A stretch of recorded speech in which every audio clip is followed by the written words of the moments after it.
She and Luffy were in the cabin she shared with Robin. Dot. Share. Post to your profile. Share via email. Report story. Before Nami knew it, she and Luffy were in the cabin she shared with Robin. She was becoming increasingly anxious about what exactly he had planned. Of course Luffy didn't know the meaning of the word moderation, but didn't he have an off switch? Was he really expecting them to do that, right here, where Robin or just about anyone could come knocking? Would she ever get the chance to tell him what she had to say, and would she have the guts to do it? She huffed irritably. Luffy, can we just slow it down a bit?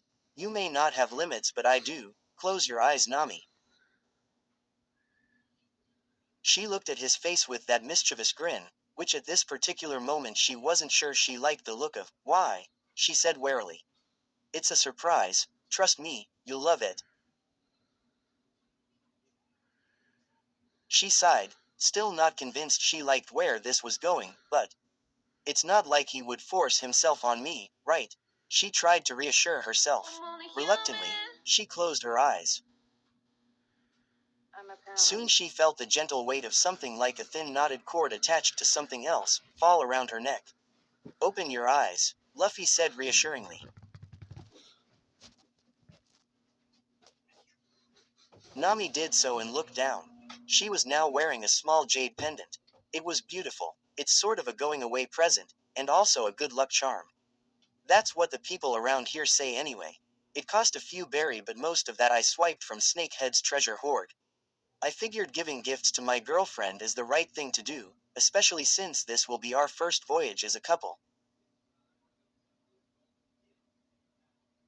Couple, girlfriend, a few berry. Now open it up. It opens. Nami, recomposing herself slightly, did as instructed and gasped. Inside was a picture of Belmere, one of the few she still had, and the only one small enough to fit in such a tiny frame. A devil may care. Smile holding a lit cigarette as it puffed smoke into the same wind that blew her scarlet ponytail back. Mom, that's your mom, right? He said with a warm smile. I thought you'd be mad if I went through your things without asking, but luckily Robin was happy to help. Sorry I couldn't get one of your sister Nojiko, but maybe we could get another one the next time we're in Coco Village. I figured as I got my brothers looking out for me day and night, you could have a piece of your mom looking out for why. Mom. Nami couldn't hold back the tears anymore. Luffy had given her such a thoughtful gift, and here she was on the verge of bawling her eyes out. Would he think she didn't like it, or that she didn't like him? How was she supposed to say what was really going on? Clearly, this wasn't the reaction he was hoping for.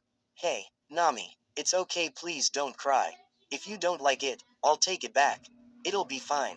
Just please, please don't cry. Luffy, she said, pausing her sniffling long enough to speak while struggling to keep her voice from breaking. The tears still freely fell. There's something I have to tell you.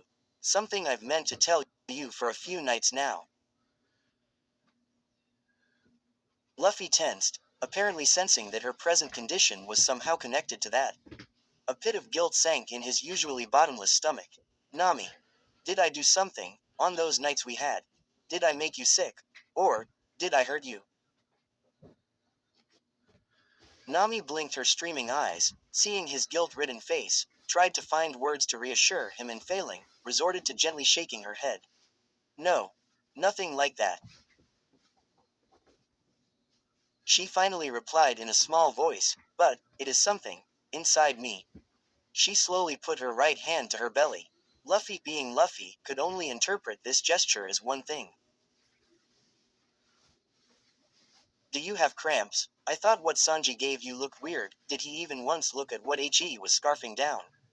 You should go to the bathroom. I'm sure Chopper can give you something if you need help too. Damn it, Luffy. She struggled to keep her voice down, listening to his complete cluelessness. She couldn't hold it in anymore. I'm not sick and I'm not constipated. I'm pregnant. Where stories live. Discover now.